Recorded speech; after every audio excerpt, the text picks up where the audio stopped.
पूर्व जन्म के प्रश्नी और सुतपा अपने अगले जन्म में वसुदेव और देवकी बने। इन्होंने 3 युगों तक तपस्या की। पहले ये ब्रह्मा जी के यहां काम करते थे दोनों, तब इन्होंने ब्रह्मा जी से प्रार्थना की कि हमारे यहाँ भगवान पुत्र रूप में प्रकट हुए, ऐसी कृपा हो। ब्रह्मा जी ने कहा तप करो। तब इन्होंने सतयुग में भी तप किया, त्रेता में भी तप किया, और पूर्व में तो मांगा ही था। द्वापर दोनों ही प्रश्नी और सुतपा ही वसुदेव और देवकी के रूप में प्रकट हुए। 3 युगों से इन्होंने मांगा था कि ठाकुर जी हमारे यहाँ पुत्र बन के आए।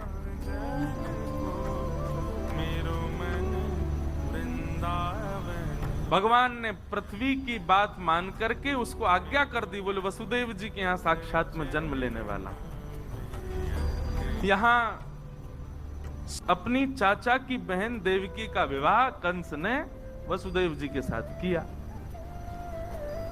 और जैसे ही विवाह हुआ, विवाह करके इतना उसको प्रेम उमड़ा, अपने आप ही विदा करने जा रहा था।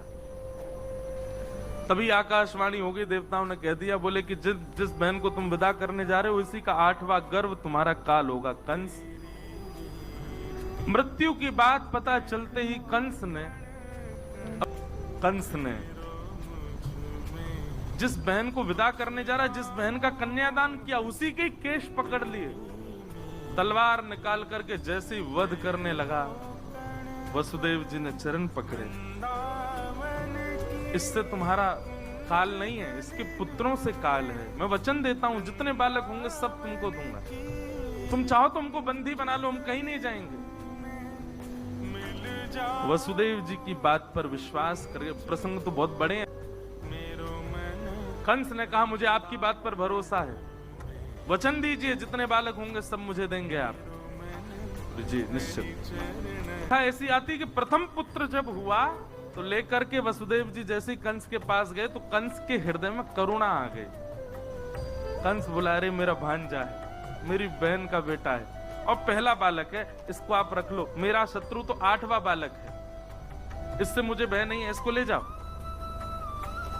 तो जैसे ही वसुदेव जी ले जाने लगे, अच्छा देखो देवता जरूरी ऐसा नहीं है सारे काम अच्छे ही अच्छे करते हैं, कभी कभी बिगाड़ते भी हैं कामों को। देवताओं ने कहा, बोले नारद जी कंस की बुद्धि तो हमको सुधरी सी दिखाई दे रही है, और कहीं कंस सुधर गया तो भगवान अपना आना स्थगित ना कर दें, आप जाके इसकी बुद्धि बिगाड़ो। और नारद जी ने आकर के कंस से कहा, बोले अरे तुमने पहले बालक को क्यों छोड़ दिया? बोले 8वां बालक काल है ना। बोले कि पहले से 8वां कोई भी मार सकता है तुमको। कंस की बुद्धि बिगड़ गई महाराज, 6 बालकों को कंस ने मार दी, और 7वें बालक के रूप में स्वयं श्री बलराम जी महाराज पधारे। आप शेषनाग के अवतार हैं। आपका आगमन जैसे हुआ, भगवान ने योग माया को भगवान ने आज्ञा की कि हमारे मां के गर्भ में जो 7वां बालक है ये शेषनाग हैं, इनको स्थान स्थिरित करो।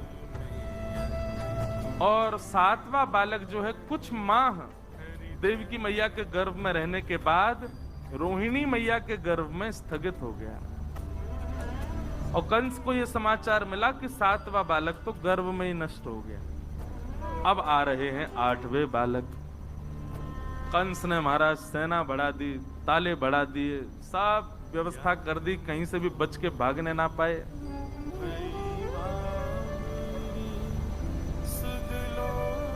जिस दिन से ठाकुर जी गर्भ में आए, देवकी मैया इतनी सुंदर लगती हैं, इतनी प्यारी लगती हैं। भागवत में वर्णन है कि कंस कभी कभी देखने के मंत्रियों से कहता है, पहले ही बताता है कि मैं देवकी के पास जाऊं तो मैं सौम्य हो जाऊंगा, मेरे नेत्रों में आंसू आ जाएंगे, करुणा, तुम मुझे खींच लाना वहां से।